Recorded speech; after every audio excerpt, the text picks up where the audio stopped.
So good afternoon. If you are here for I Make Movies Part 2, you're in the right place.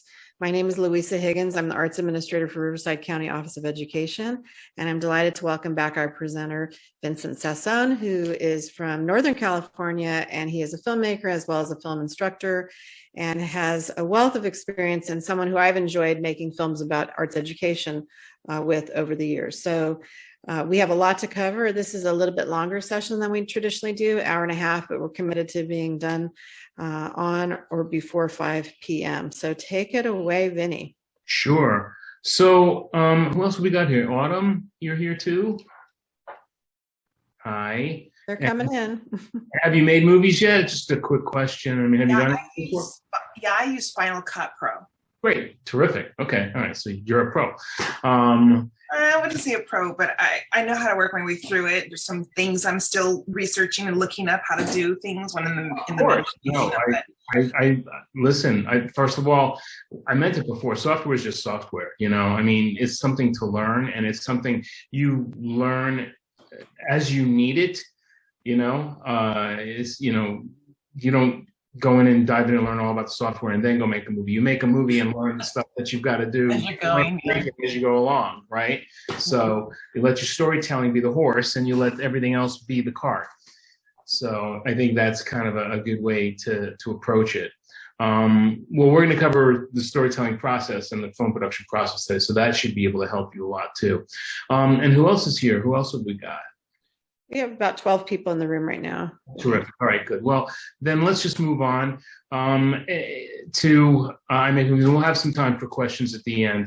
So this is the film production process. We talked about the script in the first I Make Movies and really went into detail about storytelling and how to approach writing a script. I'm going to assume at this point that we've already written a script without going into the scripting storytelling aspects of it. We're going to pick up from the script and continue the storytelling aspect of it, because that's what the film production process is. It is a storytelling process. Storytelling is the key to all of this, and it is the horse that drives the cart. And as long as we keep that in mind, we'll always keep everything in perspective, including the technology at our disposal, which is this fabulous system on an iPad or an iPhone that we're using as the central focus today. That said, there are other systems out there, and they exist on the phone level or the tablet level if you're not in the Apple ecosystem. And then there's the Adobe Premiere or DaVinci Pro, different software systems that you can use to edit on a computer. So any and all of these will get the job done. And what I'm teaching you today is not specific to Apple. All right, it's specific to filmmaking. I just happen to use this equipment. Okay. But on the other hand, it's great stuff. It's the best camera. It's the best editing software for a small frame, either phone or tablet, and you just won't get anything better. Plus, if you are in the Apple ecosystem, like I said before, you could take this and move it right on up to the next level, which is your Mac. So there you are. Okay, so you're working with a phone. That's a little iPhone there, and it's an amazingly powerful tool. You could do everything right from that. So when we approach storytelling, whether it's in the scripting process, whether it is in the film production process, we begin with 3 questions that we have to ask ourselves, and these will reverberate all the way through the process. You will be very glad that you gave this thought.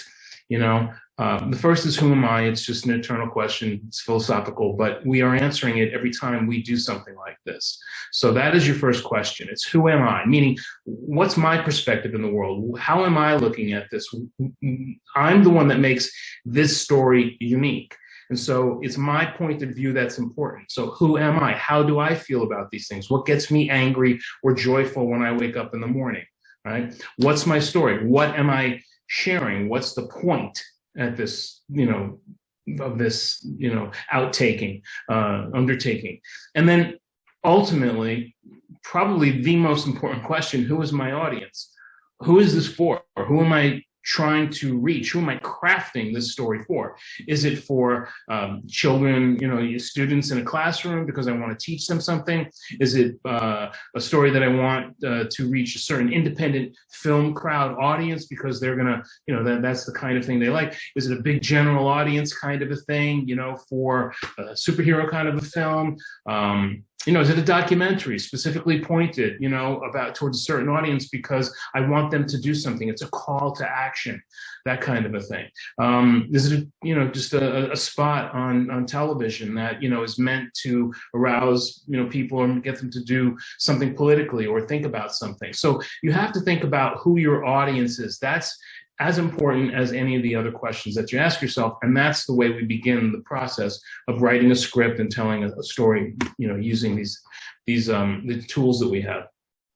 Now, again, we're going to use an iPhone and an iPad here today, but I want to show you, this is back in the olden days of an iPhone 4.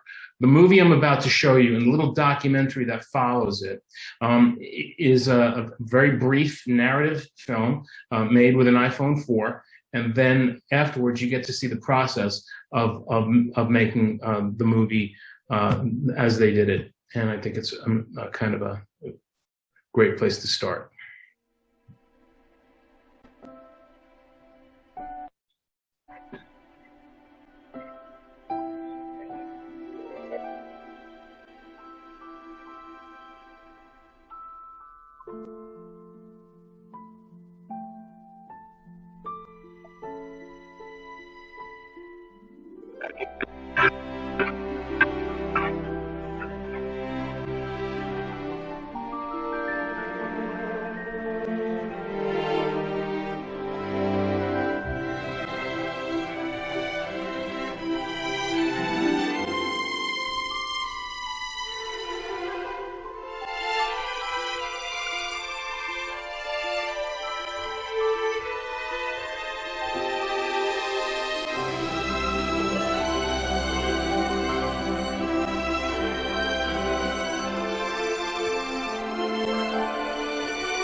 Grandpa.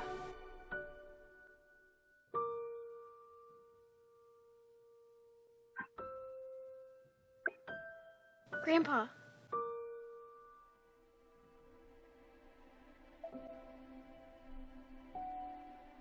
Let me tell you a story.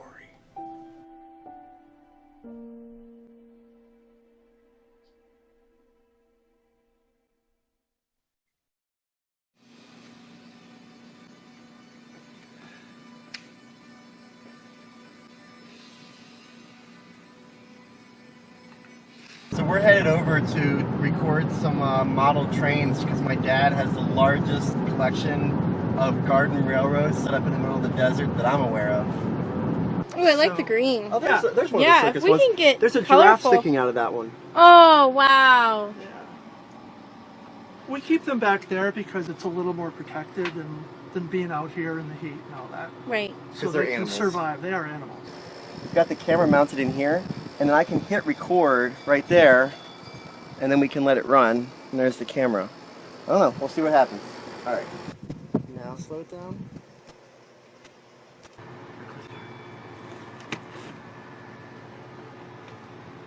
We don't want it to see us. Oh, there she is. All right. Let's check her out. I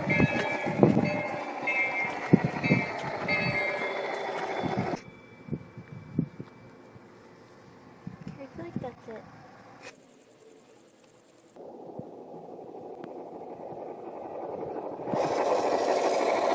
So what are you doing? I'm editing.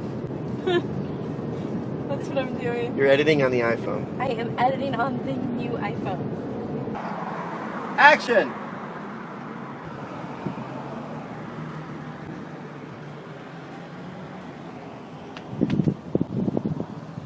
Alright. I'm gonna let you walk into the shot as well, Tim. Okay. Just a few steps back.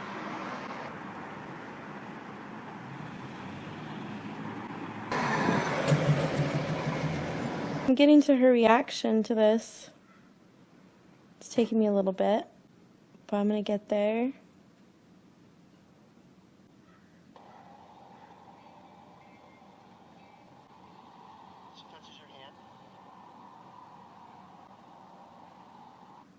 So for everybody out there, the key to getting no notes on a cut is to make sure you finish at like 5:30 in the morning or so, and then they're too tired to actually like even know that they just experienced innovative history.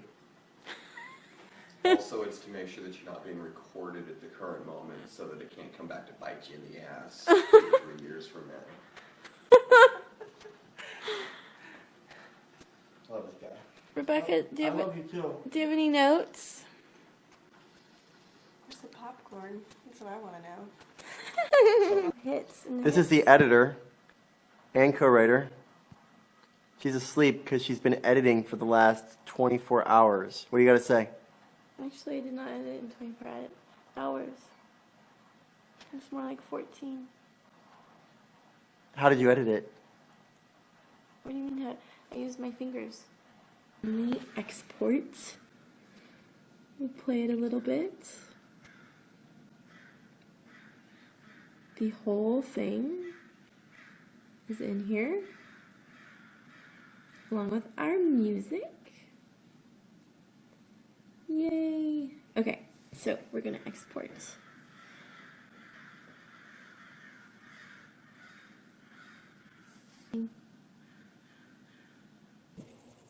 And that Is a wrap. Okay. So some of that stuff already looks old-fashioned in terms of the export 720p, et cetera, et cetera, et cetera. But what's wonderful about this little film, this 5-minute film, is that it's 2 films in one. It's a narrative film, and you get to see the power of narrative filmmaking and the amazing aspect that you can make that all with an iPhone. At that point, it was an iPhone 4, we're up to iPhone 13. And then on the other half is a documentary film, which is the other side of filmmaking, narrative in itself as well, just not scripted, or scripted in a different way, let's put it that way. And that's kind of what we're going to focus on today in terms of putting something together. Narrative is a different a different script, a different approach, but it's all storytelling, and the film production process is a little bit different for documentary than it is for scripted narrative, but we'll talk about that as we go along. So the film production process itself is an amazing management process for creativity. It's, you know, it shepherds the creative process through all of the technical aspects and all of the storytelling aspects and all of the management aspects all at once. So we start with the development part of it, which is the idea developed into a story, developed into a script. And the script is going to be in whatever form you're using for whatever style you're making, narrative, scripted, or documentary. Once you've got a script, we're going to go into the pre-production process, okay? And that's where the development process can take as long as it takes to get an idea into script format. And you want to get that script as tight as you possibly can before you go into the rest of this, because you really only have one chance to shoot it. And so you do a lot of work on your script. Once you get into the pre-production process, that means you're gearing up to go and make that film. Right? And so you're going to have to generate several documents, at least, in order to begin to visualize your film, which is what you're doing, and set it out. And that includes a shot list, a schedule, and storyboards. And we're going to talk about that in a little bit too. Then you're going to go out and you're going to shoot it. That's production. All right. That's when the clock is ticking, essentially, because most people, gather their resources during pre-production and set out to go and shoot something. And that's what a schedule is all about, is making sure that you know when you're going to be someplace with a certain amount of people, certain amount of resources to shoot something. And, the clock is generally ticking. Then you go into post-production, which is where you're going to edit the video, edit the audio, add effects, titles, mix it, and then you're going to share it, just like you just saw them do there. And pretty much you saw all of that right there, except for the development process and the pre-production process. So development, that's basically the script. And this is what a script for a documentary might look like. Scripted narrative is going to be different. It's going to, if you've ever seen it, it's got, action and dialogue and characters and this and that. Just, it's a story written this way. But for today, we're looking at how do I create a script for, say, a documentary. And so what we have here, this is really just an AV format. And the last column says image. That's, because of the software that I was using, they call it image. But we've got video, audio, and generally that's effects. That's where you would put in anything additional that you were looking to generate to help tell your story. Everything that goes into here is to help tell your story. I pulled one of these from my film production class from this fall. A student that she had an art background and she did an amazing film. I absolutely loved it, and this is her script for it. So basically, what we're doing here is we're taking our idea and we are visualizing it for the first time in a script form, and it looks like this. So she gets very detailed, transitioning from a black screen to a wide shot of the mountains and sky, wide shot, right? Okay, so she's telling us what's going to happen in the video there. Below it, we see Ashley picking up a camera and placing it with the rest of her cameras close up. So we know the angle that she's using. We know what it is. We can visualize what it is that she's going to shoot. In the other column, you've got, and this goes on for several pages because she's got three or four pages of it. And she's estimating, if you look in the left-hand column, that each of these is about 10 seconds, 15, 10 seconds, 15, 10, 13 seconds.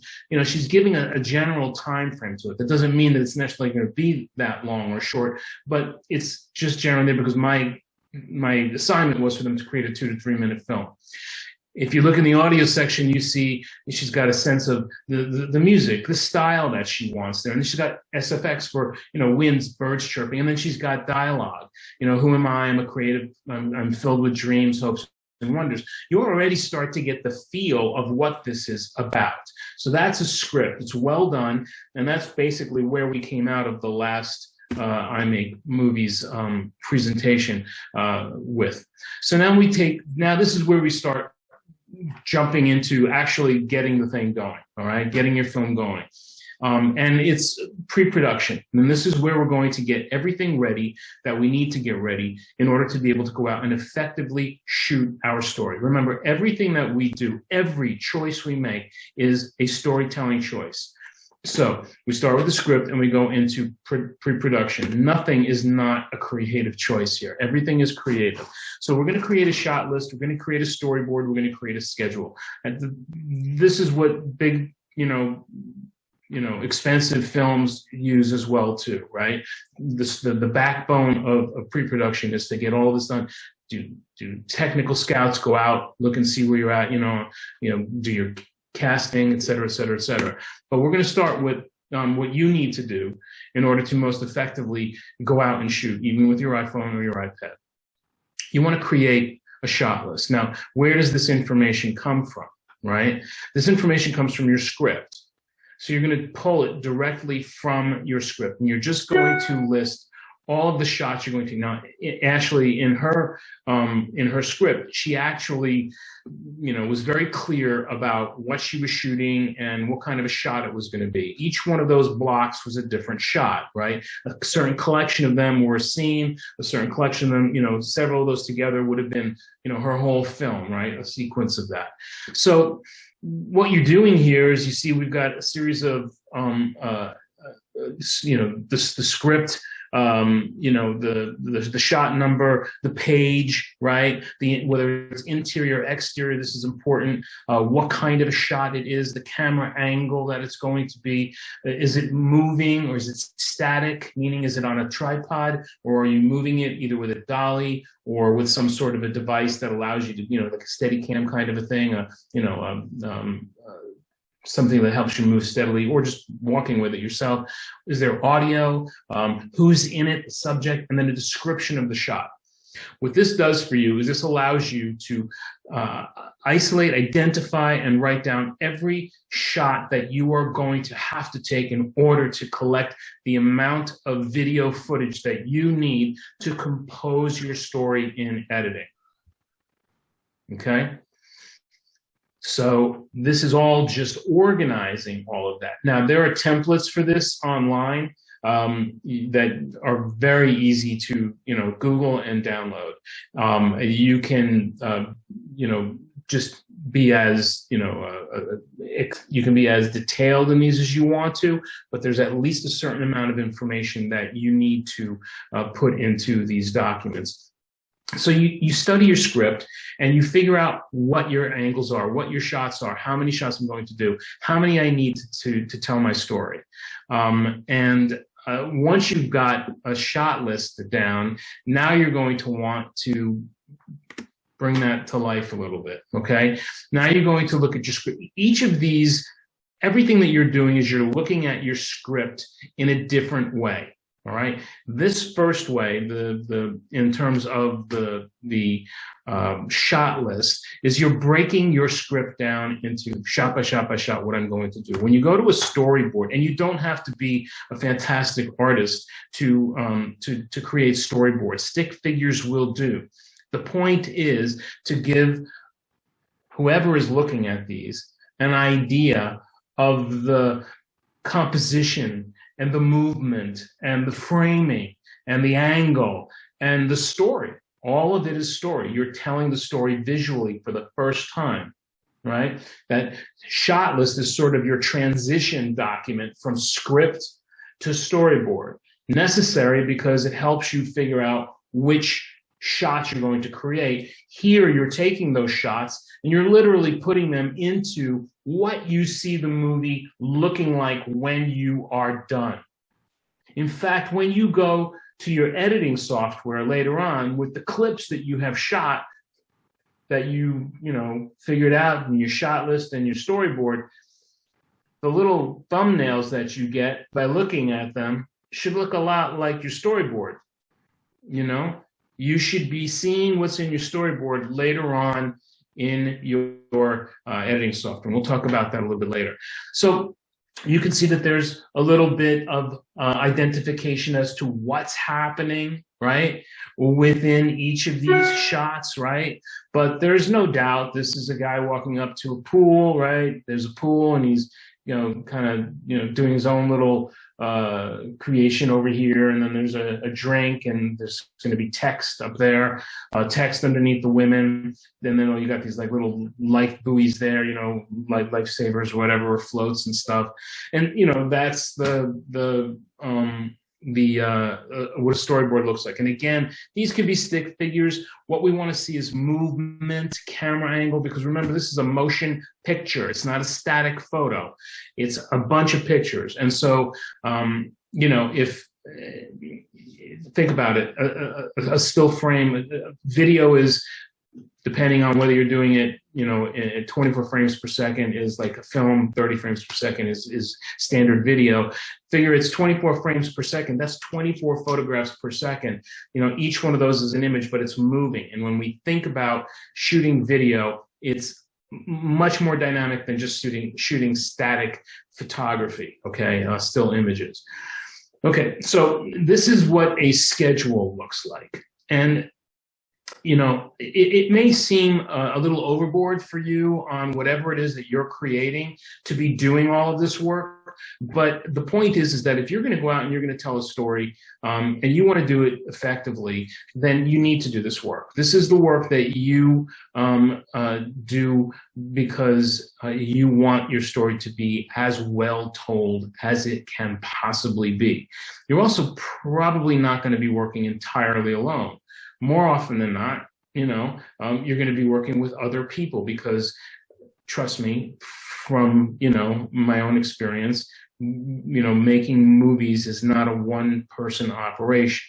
You always need help of some kind, collaborators to help you shoot, whether, not just people who are going to be in it with you, but people to help you create this. And that's what you're doing a lot of this documenting work for. You're doing it for yourself, but you're also doing it for other people. Shot lists, storyboards, and now this is a schedule, because what you're going to do here, you're looking at the day and date of your shoot, right, and what you're doing, right? So we know that, when you're shooting this, which scene it was, which corresponds to the scenes on your script or on your shot list, right? Whether it's interior or exterior, day or night. This is very important because you have to know, am I shooting outside or inside? Because shooting outside has its whole set of, circumstances and things that you have to worry about. Sound, people walking by. Do you own the location? Meaning, is it something that you've locked down and you can control? Or are you going to be like,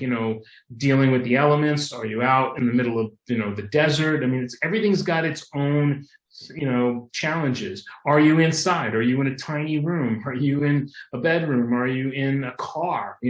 Where are you? This is very important. Is it nighttime? Is it daytime? If it's nighttime, you need lights. If it's not, you might be shielding from the sun. So there's lots of different things that you need to do, to think about.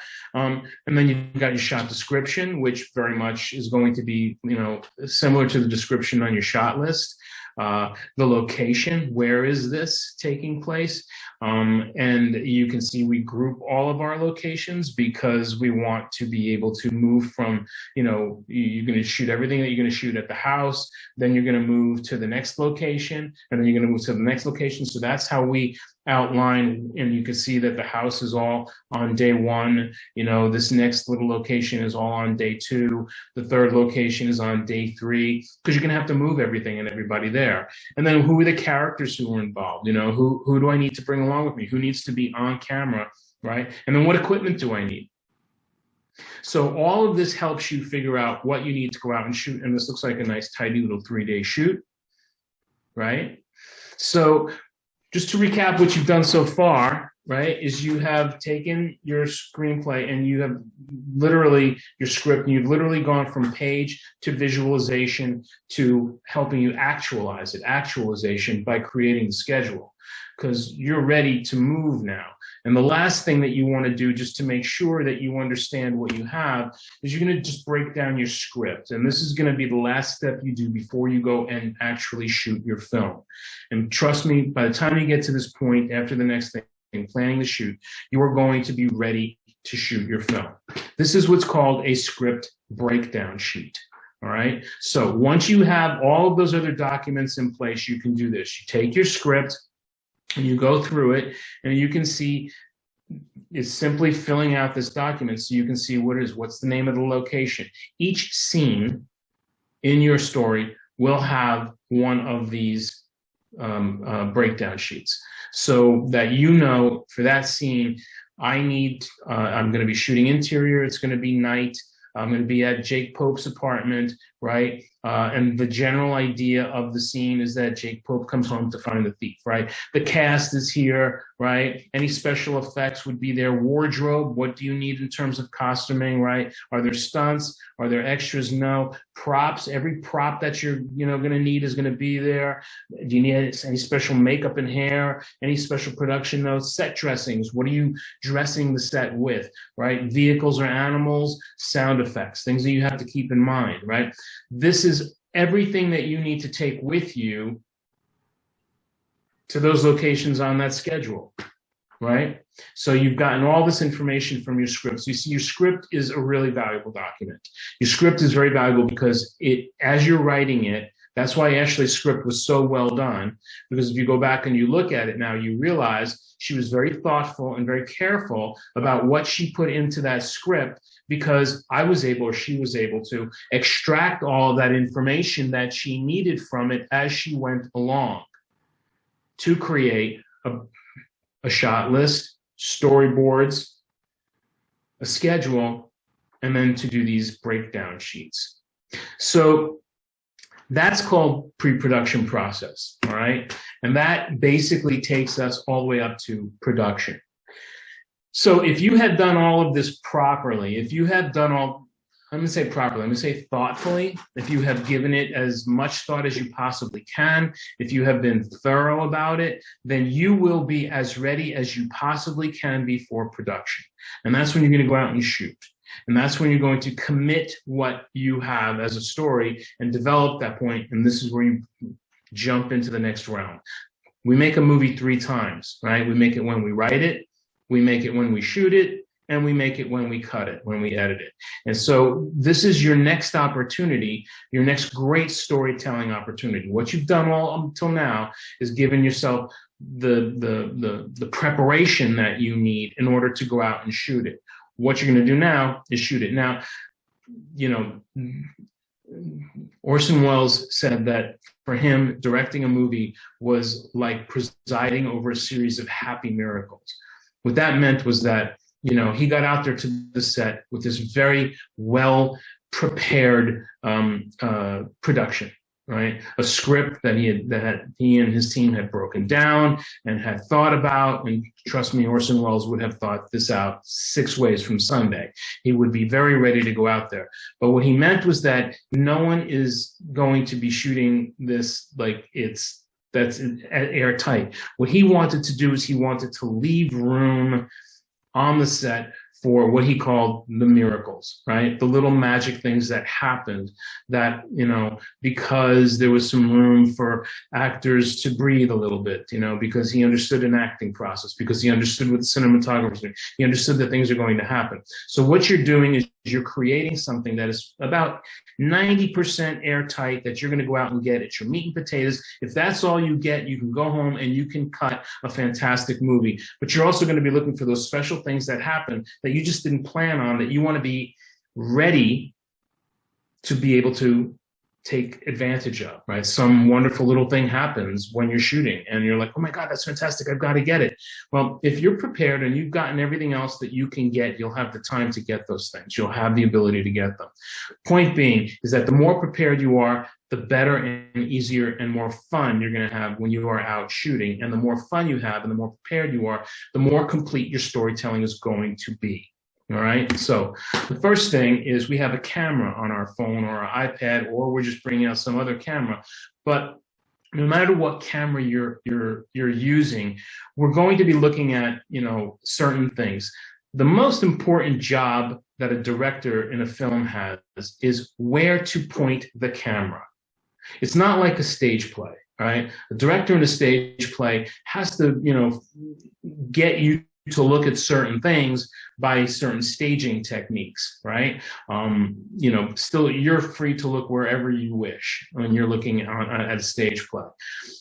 The director, on the other hand, in a film, literally can force you to look at something. This is the director's greatest power, all right? So the first thing is that we need to think about, you know, and a director doesn't work in a vacuum. A director works with a cinematographer, a director works with a production designer, a director works with actors, a director works with a script, which comes from a screenwriter or script writer. And if this is a documentary, you're still working with all of these people to one degree or another, right?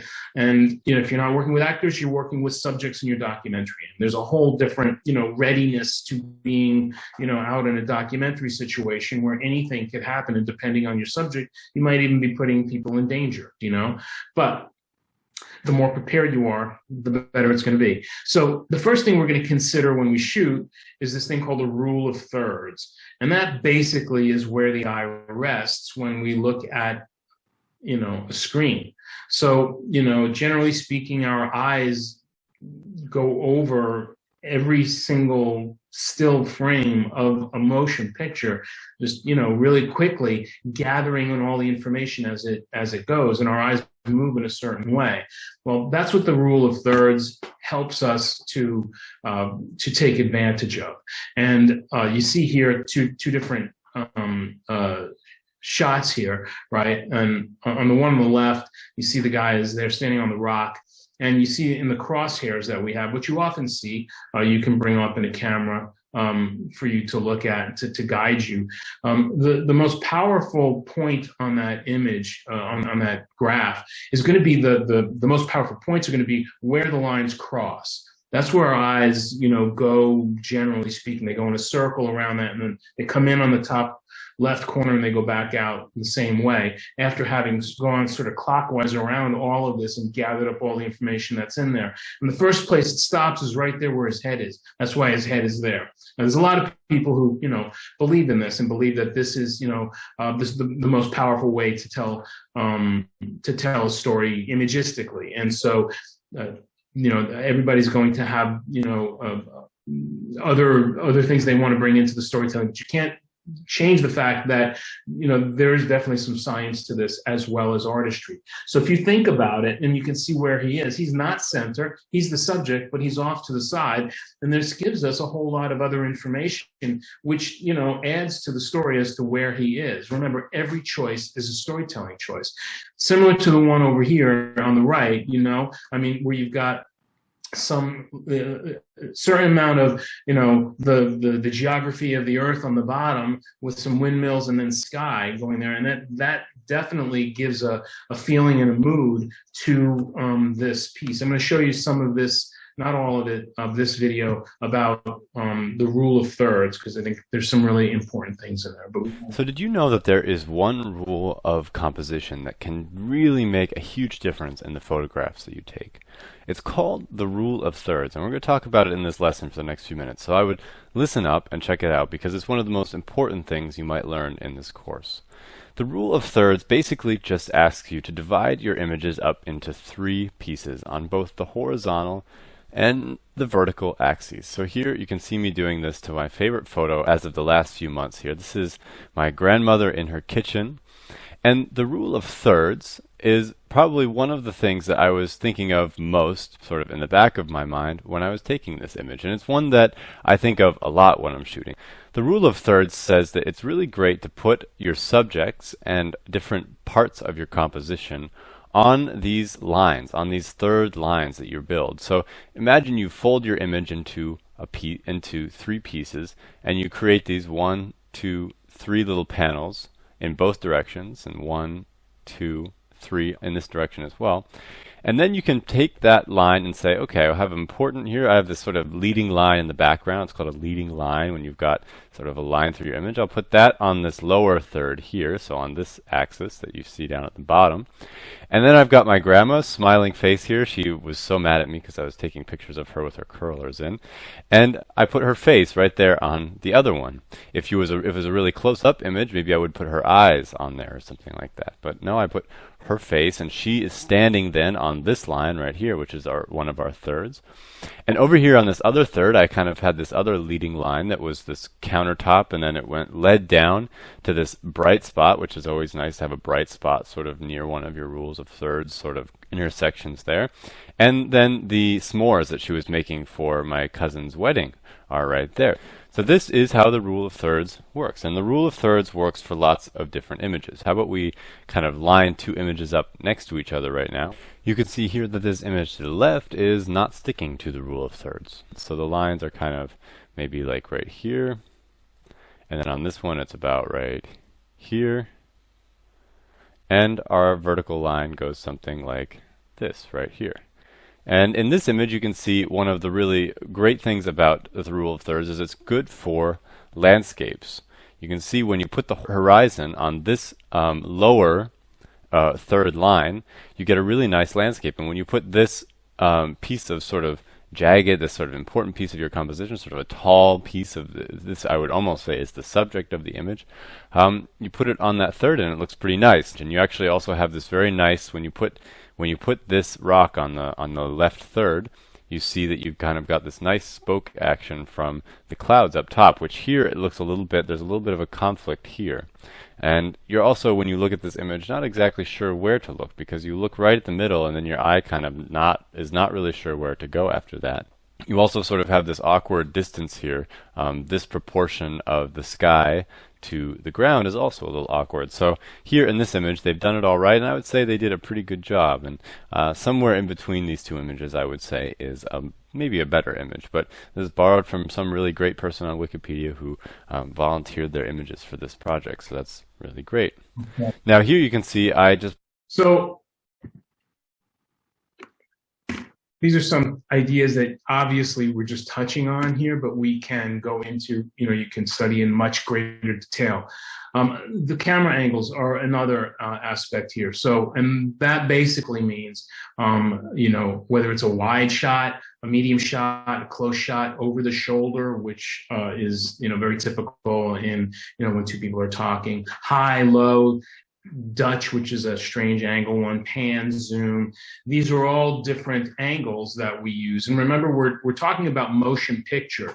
So people are always moving in these shots. And there's something called mise en scène, which is, literally what do you put into the scene? And, this is what makes cinema is that there's a camera and it can move, and there are people and they are moving, and then there's metonymy, and there's all of these elements that go into what makes a moving picture. And how then are you going to cut this together? Are you using the inside of one location to make believe it's the outside of another location?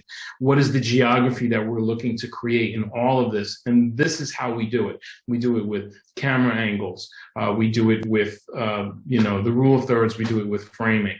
So I want to give you just a very quick idea of some of the angles that we have, just show you them in this little video. And we won't go through all of them, but just, it's not available on YouTube anymore. Okay. It's not available there. Oh, here we go. Okay, great.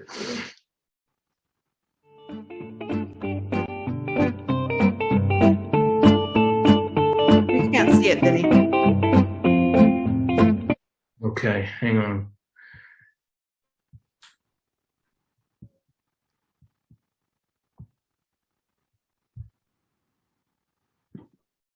I'm going to just share this differently, okay? Okay.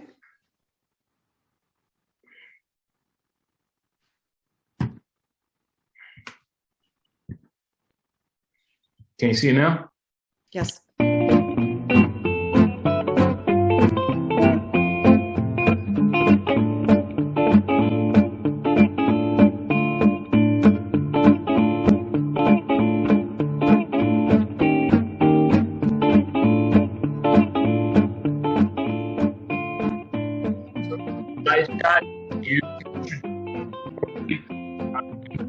Clear on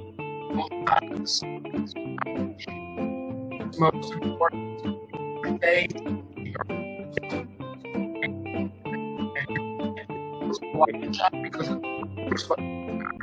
Vinny, you're a little garbled.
Okay, I'm gonna stop on over the shoulder.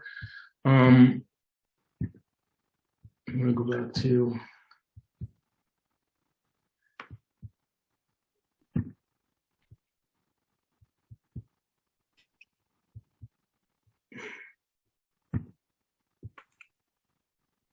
Okay. So the different angles help us to tell our story in ways that use that photographically is what I'm trying to say. So the point is that you make your choices as a director as you're telling your story to create emotion in your audience. This is what you want to do. So for example, when you can see the wide shot is something that, establishes where you are. It tells a lot of story in a quick introductory way, and it establishes your character where you are. And you saw how we came in closer onto her, closer, each time getting more and more, into a close-up until we got to the extreme close-up on her eyes. And I want to point out that because that's very important, because in telling stories for the video for film, for the screen, what we're looking to do is get as far into our characters as we possibly can. And what they say isn't as important as what they do. What they do isn't as important as what they feel, right? And so the way into a person when we're shooting is their eyes. Just always try to capture someone's face and their eyes. And think about that shot of the framing of, that guy's grandmother, where, the face was the most important part to him. And then he said, even if it was a close-up, it would be her eyes. So we saw come other angles here, like, the low angle, the camera pointing up, giving her this sort of grandeur, this higher angle, looking down, sort of diminishing her, giving her a sense of vulnerability. Then you saw the over-the-shoulder shot when someone else came in to sort of bring her into a story with someone else. We saw her point of view shot, her looking at something with us behind her. All of these are choices that we make to help us tell the story, to help point the audience in the direction that we want them to go in order to see. And then the last thing we've got here is the framing of it, what the director wants you to see, more of that. And this looks very much like, your storyboards, but this is just a very quick depiction of the types of shots that you can do. You've got a single, you've got a two-shot, right? And you can see the different ways of doing a two-shot. A lot of those times it's two people talking in a two-shot, or they're, one is behind, one is in the front. You can see in all of these photos too, all of these images, that you're trying to direct the what you want people to look at here. See, is in the 4 shots, someone on the left is looking at the 3 people on the right. In the 5 shots, someone on the right is looking at the other 4 people. There's a sense of directing where we want, people to be looking, focusing. So there's a little bit of the theatrical setup here, with the idea that there's going to be motion within it. There's the crowd shot on the bottom. This is called, it says OTS. It's the over the shoulder. It's the shot we just saw. Very, very popular, shot in a 2-shot when 2 people are talking. You would use the over the shoulder shot.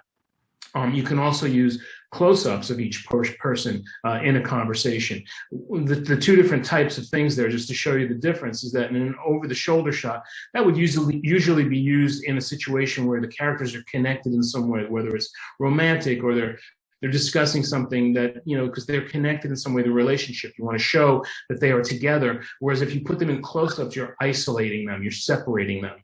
And this is how you can carve out your story within the shots that you're taking. And that's the POV shot over there. And then we've got what's called an insert shot, which it's the idea is the insert is the key. We're looking at the key, but it could be a clock. It could be, something on the ground. It doesn't have to be in someone's hands. That could also be mistaken for or look construed as a point of view shot, because it's the point of view of the person holding the key looking down at it. So these are all just ways of framing. And if you put those all together, and you go out and you think about up until this point, what have we done? We've gotten a script, correct? And we have broken it down into the shot list and storyboards and a schedule, and we broke down every scene so that we know what we need when we go to all these places. We went there with a camera and all of the resources that pre-production allowed us to understand that we needed, and we utilized that camera and actors and everything that we had to shoot it in an artistic, meaningful, emotional way to help convey our story. I keep saying our story because everything we do, every choice we make, every place we go, every decision we make, everything that we see in there is on purpose. Nothing is by accident. Everything is by choice to further the story. If you are not furthering the story, leave it out. Don't waste your time, and you'll cut it later on. So the point is, Arthur Miller, when he was writing his plays, always used to take type one sentence about what his story was about. What was his story? He boiled it down to one controlling idea, and he would scotch tape that to the front of his typewriter so that everything that he wrote that came out of that typewriter about those characters was that story. It had to do with that one controlling idea.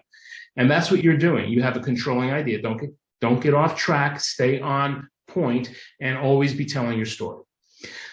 So that said, that brings us up to the post-production portion of this, right? Which is where I'm going to switch over to the software here. But I want to run through some things because now we get into post-production. This is where we make our film for the third time, right? We made it when we wrote the script. We did all of our breakdown. And then we went to the point where we actually were shooting it, which is what we just did. And you can see where you've got an enormous amount of latitude here to reimagine your story in this photographic, video photographic way, right? For the screen in a moving image way. Now we're going to take all of that and we're going to compose it in our software. We're going to put it all together. And this is where we make the movie for the third time. Now, if you're doing a narrative scripted story, you should be able to see each of, what you've created each time all along through each step that you're doing here. If you're doing a documentary, that works a little bit differently, right? So that script that we had in the beginning was a guideline for us to go out and get some footage, right? But in a documentary, we're generally following the story, and it's in the editing room where we're really going to be able to piece this together and understand what we've got. Maybe have to go out and shoot again, get some more stuff because we realize, what we have is insufficient, or we found something interesting and we need to go back and follow it. We're following the story. So, if you're shooting a narrative scripted story, you've got everything you need here. You should have everything you need. Only in a very bad situation would you need to go back out because something happened poorly that you weren't able to control, or you didn't even notice it till you went to the editing room. You should have noticed that if you were doing a narrative scripted story that you didn't have what you had going in. But if you're doing a documentary, there's every good reason why you may have to go back out and get more footage because somebody said something and they brought something up and you're like, you know what, that's the story. That's really important. We have to go and explore that more. We have to go talk to so-and-so or go see such and such and bring that back into the editing room and add it to the story. You can, build on it. In any case, just as you saw in that movie at the very beginning about, those people making the movie about, the trains, in the documentary aspect of it, we got to see how they were doing it. And that story was put together, it's all the same thing here. We're going to use the same software to do it. So post-production editing, in this particular case, we're going to be using iMovie on the iPad, and it has certain features, but most software, for editing has similar features. And what I show you here on the iPad is to help you work in that software, but you can interpolate that to any other software. All right. So just some of the things that we do in editing in iMovie. I'm just going to run through these things, then I'm actually going to switch over and show you how we do it. We have projects. That's what we're going to call what we do, right? And it's a movie, and we're going to create a movie.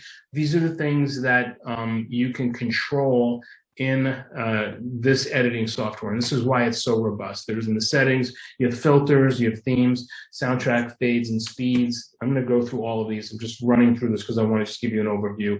we're going to be working with clips, video clips, photo, whether it's video, photo, audio. You can pull things locally from your phone, or you can bring them from the cloud. You can actually record video or audio right within the software itself. If you're missing something, you can choose audio clips from music that you have right there. We can do timing, freeze frame, Ken Burns, lower titles, effects, transitions. There's a lot of things that you can do here in this software, and let's take a look at it right now.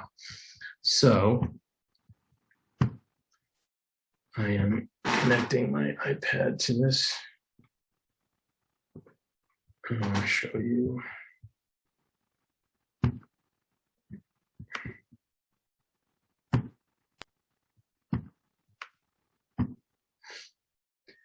Okay, so this is the screen of my iPad. And as you can see up here, this is what iMovie looks like. That's the icon for iMovie. So some of you I know have it or have used it, and that's great. If you are using iMovie, I'm gonna focus on it right now. I'm gonna tell you a couple of things. First of all, iMovie, you can get it on your phone. It's free. You can get it on your iPad. It's free. It's Apple's original own created software for editing, and it is also something that works here, but also on the Mac itself. So you can take an iMovie project that you start here on your phone or on your iPad. You can bring it onto your Mac. You can continue to work on it there. You can also then bring it into the professional editing software called Final Cut Pro. They all work seamlessly, vertically integrate from one to the other. The idea being that you can start a project out and about, bring it in, add more to it, and be ready to go. Also, to remember, if you're shooting something for the web, you never have to go any further than what you're doing on the phone or the pad. It's perfectly suited for that. Anything more than that, presentationally on a larger screen, you're probably going to want to watch it on a Mac. Work on it in either iMovie or Final Cut Pro, so that you have the capability of seeing things that you wouldn't see otherwise. All right. So once we get, and I'm going to be tactile doing this. We're going to, this is what you first see here, okay? So you come to a screen and it's got this little plus sign here, right? And so you just click on that, right? You touch that, and you're gonna get this little option coming down. On the left is movie, on the right is trailer. Trailer are these template things that Apple has created for you to have some fun with.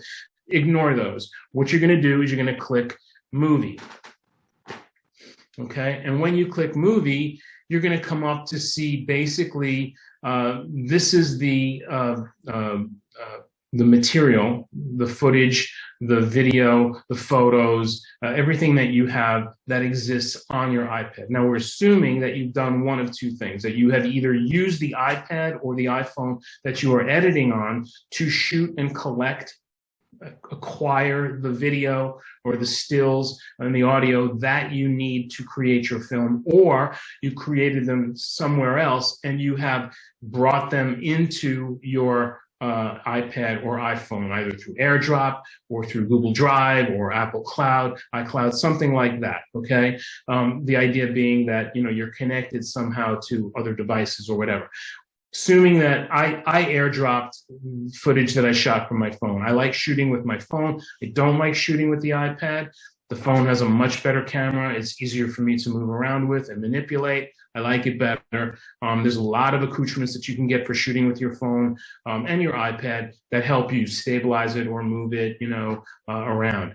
So think about that. It's really up to you. But I airdropped everything onto here so that I could work with it. I like working on, as much as I love working on the iPhone, and I can do it, the iPad just gives you a little bit more real estate, okay? Meaning that you've got a little bit more room for your fingers to move around in and move things, as you're going to see we're going to be doing. As you can see right here, down here on the bottom, it says Create Movie. That's what we're going to click. And that's going to bring us into the main software interface, okay? And so basically what we have up here is just a very classic software, editing software interface. It has everything that any larger editing software would have. And basically over here in the top right corner is your media. Apple calls things moments, but there's video, there's photos, there's, albums, background, there's files, all these things. You've got audio as well too, right? So you can click audio over here and you can see the audio that you have at your disposal. And we'll go back to that in a second. Well, here we're going, I don't have any music on this thing, so you're not going to really see anything, but that would be where you would see your playlists, your albums, or music that you have, soundtracks, anything that's there. This is Apple gives you this music.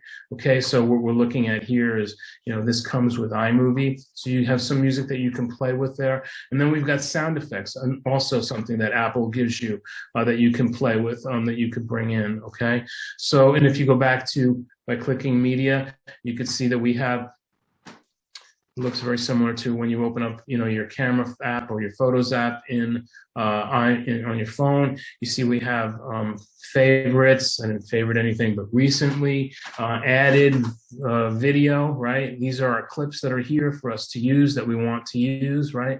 So I'm going to leave that open because we are going to be using some of that video. What I'm going to do is I'm just going to pull some stuff down. We're going to start to show the features of it, and then I'll go back because I did a quick video before the class started to show you what it would look like at the end.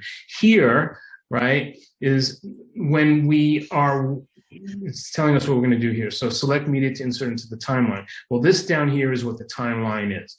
And to show you how that works, let's start by looking at a piece of what this is going to be where we watch our film, okay, as we start to compose it. So I'm going to take a piece of video. Let's start over here and let's just look. If you can see where the cursor is on a clip of video right there. In order to begin to use it, I need to touch it to highlight it. Now you see what I've done just by touching it. I've made this the active clip that I'm using. And what you can see here is there's a plus sign and there's a play sign, right? And then there's these yellow bars on either end. So what this allows me to do is if I were to hit play,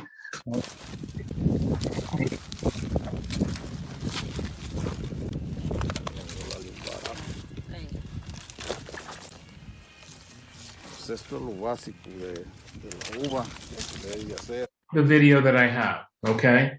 And I can see which clip it is and I can look at it and I can decide how much of that I want. Do I want all of it? Do I want none of it? If I don't want all of it, right, what I do is I touch this yellow bar here on the end and I can begin to bring it into the point where I want to bring it, right? Okay, so let's just say that what I really want is after he's already moved over here, and we're going to see him start to pull that down. So if I were to hit play now, okay, and likewise I could do that with the back end. You can't see it, I think, because of depending on where your gallery of photos is, but there's one here at the very back end too, and you can see I'm dragging this in as well too on the back end. See? Okay. So let's just say that that's the clip that I want to start with, right? So I've got this little plus sign here. If I hit the plus sign, what it does is it magically goes and it brings this. Now this is a 1 minute and 15-second clip. You can see it right there, right? Down onto my timeline, and I can start to play with this. I'm just touching my finger along it here, and it's dragging along, and you can see the extent of this clip, right? So I've also got, if I were to take my fingers and pinch this timeline, I can make it smaller, but I'm looking at this and I'm going to see where it is that I want to, what I want to do. So this is now part of my movie. Okay, this is not part of my media select files. This is part of my movie. I can decide in here which part of this I want to. I don't even have to wait for all of that. I can just push my finger and push this thing along, and I can get to the point where I see he's going to cut it, and that's what I want, okay? So now, If I touch that again, okay, I just touched the clip and you can see this little menu came up down here on the bottom. And this is basically what you can do with your clips when you get them. So and the first one is called actions, and you can see it's got a little scissor in it. And the most important part of this is that this is where you literally cut your film, okay? So I can split, I can do something called detach the audio. I can duplicate it, meaning I can copy it over and over and over. Let's just say the most important thing I want to do here is I want to split it. So I just touch split, and you can see that I have cut that film, or that video clip right there, right where I want to. And if I go over here, right, to the next one and highlight that, I don't know if I want any of this, right? In fact, let's say that I don't, right? I will just get rid of it. So I press that again, and you can see down in the very bottom right corner, you can see the little delete there, and I've just gotten rid of that. So now I have 21 seconds of a video clip here, right? What's next? Well, what else do I want to add to this in order to tell my story, right? So I'm going to go to one of my other clips, and I'm going to find something else that I want to add into here, something that I already know is my story because I've written my script and I've done all my pre-production and I went out and I shot it. So I know that I want to bring this clip in next, okay? So I'm bringing this clip in, okay? It's this person cutting, and I'm going to hit the little plus sign, and there you go. And now I've got this clip next to it, right? And so, as you can see, I have made my first. Right? Here. Now, let's just say that I am happy with that, and I want that to be it. I want to just explain something. Instead of just talking about clips coming together, this is really what I want to talk about in terms of editing and story. When you choose to put two clips together, one clip to follow another, one to precede another, one moving image to precede another moving image, you are making the most basic and most powerful editing decision, storytelling decision that you can. How you juxtapose two images, one to the other, is all editing storytelling, okay? If you were to take an image of my face looking sad, and then you were to cut to an image of an ice cream cone, and then cut back to the image of my face smiling, the juxtaposition of those three images tells you how I feel about ice cream, right? So it sounds perhaps fairly simplistic, but it is the basis for all editing storytelling decisions that you're going to make. And so, aside from just technically showing you how to work iMovie, I want you to think about these things when you're doing your storytelling, because that's how you're going to, again, evoke emotion from people. It's what you want people to feel. You're thinking about it all the time, the story. Remember, who am I? What's my story? Who's my audience? How do you want them to feel? What do you want them to come away with? Is there a call to action? Is there an emotion that you want them to feel? Is there something you want them to do? What is it? And this is where you are defining that. So to go back again now to say some of our clips here, just to see what we've got under just the menu things here. You see under actions, you can also do something which is called detach the audio. So this would be if you didn't want to use the audio for that clip, or you wanted to move it around, or you wanted to play with it in some way. Right now, if I were, let's just say I wanted to have that be silent, right? I didn't want to use that. I'm just going to have music there later on. I can show you that I can hit play on this. Now the sound goes away because I just got rid of the sound. All right, but that's just something that you can do there. If I make a mistake, let's just say that I decided that, that was a mistake, or I do want the sound. You see this little arrow thing back here? This is important. This is probably the most important thing that you could do, is because that's your undo. Okay, and undo goes back several things. So I can not only undetach bring my audio back if I made a mistake or I decided I wanted it, I can bring it back. Okay, so there's that. In addition to a duplicate, just means that you will duplicate the clip. So in other words, you've got it twice. All right. You can play with the speed of a clip. Okay. So here you can make it. You can slow it down, or you can speed it up. You can see you've got the tortoise and the hare there. So if I were to play this now, you see how fast it is. I've speeded that up. If I want to slow it down, I can slow it down, right? Do that, okay? So this is something to keep in mind. Rather than doing effects when you are shooting in your camera, I would just shoot vanilla straight out, and then I would come back and do my effects here. You can also add freezes to that if you want to. You can see that if you go back a little bit, you know, and you were to shoot that, you see how I can do a little hold there. And then volume, you can play with volume up or down. You can bring the sound up or down on something, and you can add titles to it. And, you know, that would be, you can choose one of these, and a little thing will come up that'll give you the option to create a title in your and you can just add text to it.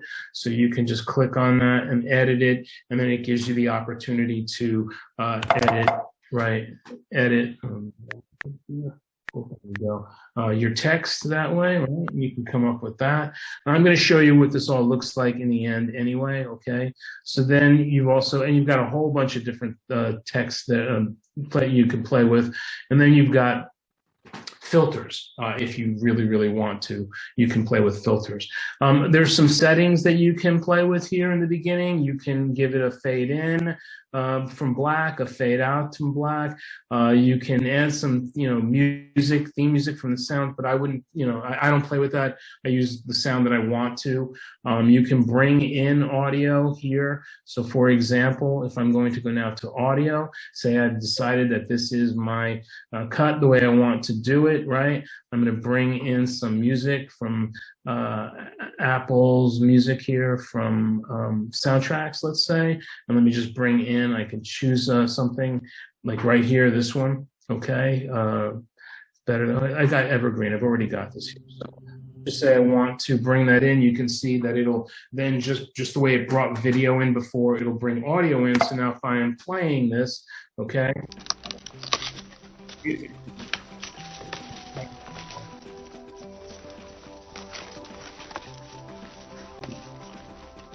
I'm going to go back out here.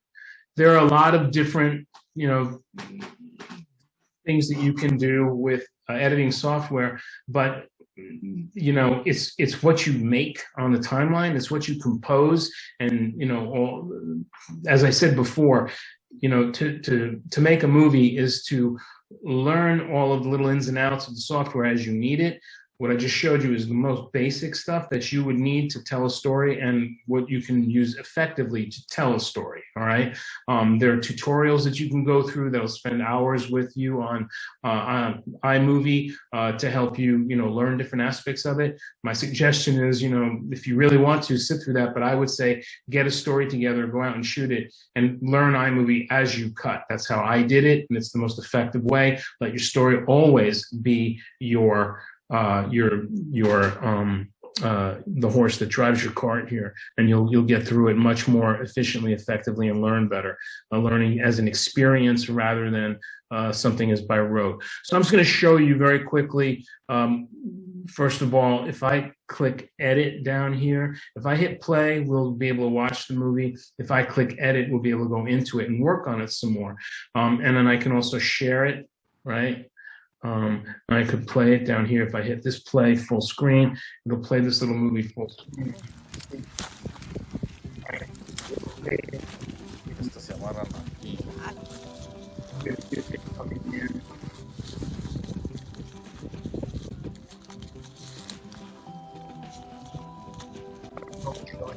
In iMovie. So if I hit edit, okay, it's going to bring me into, right, my piece, okay? And this is what it looks like, cut, right?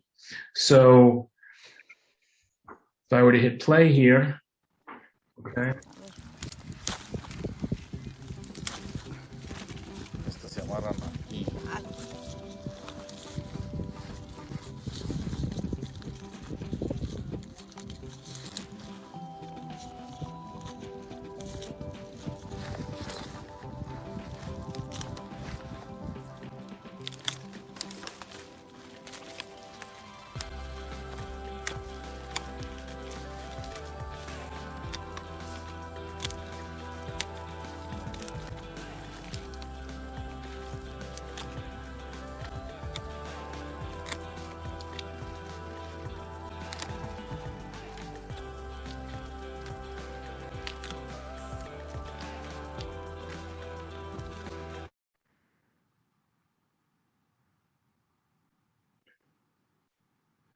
It's interesting.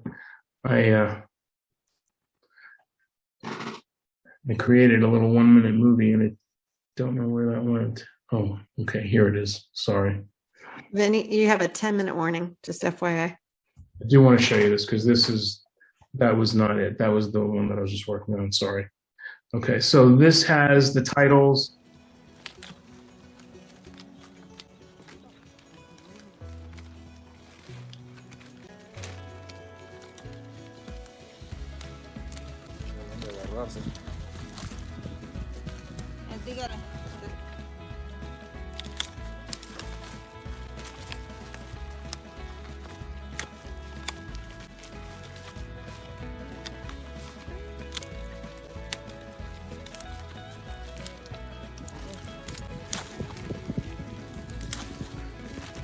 Esto se amarran aquí.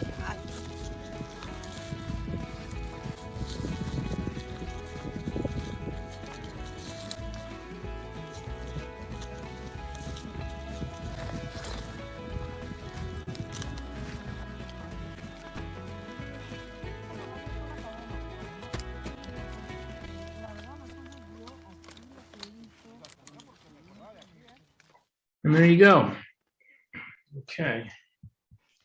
Hey, Vinny, did you hear me that we have 10 minutes? Yeah, that's it. I'm done. Oh, okay. I didn't want you to be stuck at the end. Okay. So that is the presentation. It covers a huge amount of territory, the pre-production, the production, the editing process. It's a lot, but if you follow it, it will help you tell your stories in the best way possible. Any questions? Right. Well, first of all, I just want to thank you for the breadth and depth of that presentation. You spent so much time putting it together for us, and I learned a lot. I really appreciated the rule of thirds and the explanation about the camera angles, and also the pre-production part, like how much preparation makes for a finished product. I think you could apply that across the board to many things in life. So thank you so much, Vinny. And Sure. we have about 10 minutes. So if any of you would like to stay on and ask questions, we have some time for that. And if there's more than one person who wants to ask a question, let's ask one question and go to the next person. We can always provide email addresses to continue. Okay. And yes, this is recorded. It depends on how fast I can get it closed captioned and put up, but it goes onto the Arts webinar site at our COE space VAPA. So you will find it there. The first one is up there already. All right. So feel free to unmute yourself if you have a question for Vinny.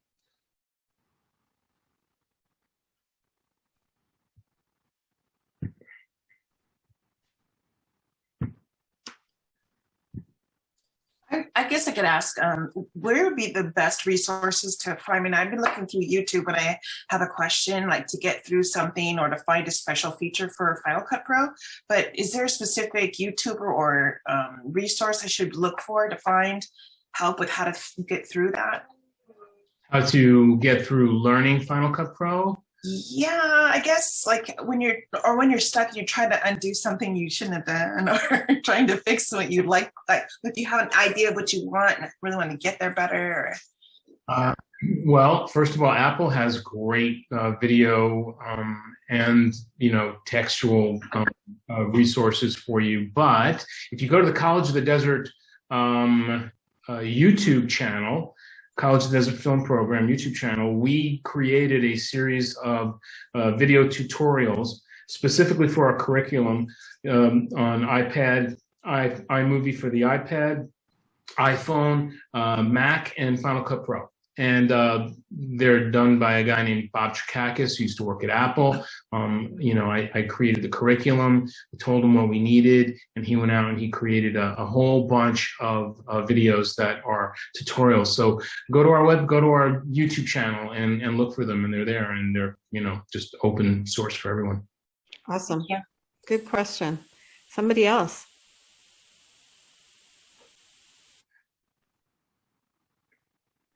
I see some thank yous here. You're so welcome. I'm glad it was full of information. And lots of nice thank yous. Appreciate that. Yes, thank you. I missed the first one, but I watched it last night, the part one. And I made a video on my phone. I have iMovie, and so, or at least I edited a video on my phone when you were doing that. So thank you. It was nice to hear and see it step by step. Terrific. What is your movie about? What did you make? So I went to the unauthorized Banksy exhibition 2 weeks ago, and so it was video footage that I had taken from inside. So a combination of still and video put together and faded, and yeah. Nice. I tell you why I love editing on the iPad or the phone. And I don't know if you remember it from the little video that she taught in the beginning when she was talking about how did you edit it? And she said, with my fingers. I love the tactileness of it. I love being able to press the clip and picking it up and lifting it and dropping it where I want it. I mean, using a cursor and, or a mouse if you use it is great, but there's something tactile. And I bet Watch with an iPad Pro very soon, Final Cut Pro even is probably going to have those features, because there's something very emotional about being able to, as an artist, anybody who's an artist, knows, using your hands to create something is part of the process for you. And I feel so frustrated as a filmmaker in the editing part of it, because I want to touch something. I want to move something with my hands. And so iOS, iPhone is very fulfilling in that way for me. How about that? Great. Anybody else? Laura, Giovanna, Anik?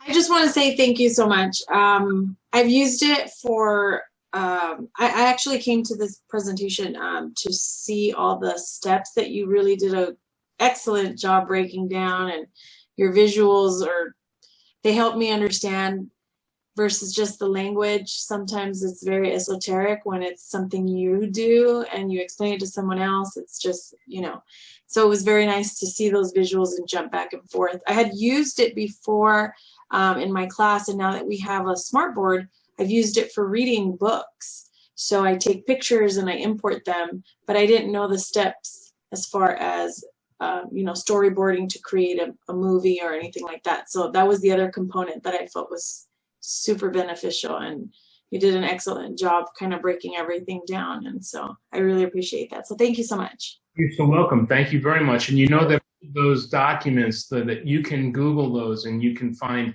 blank templates for any of those.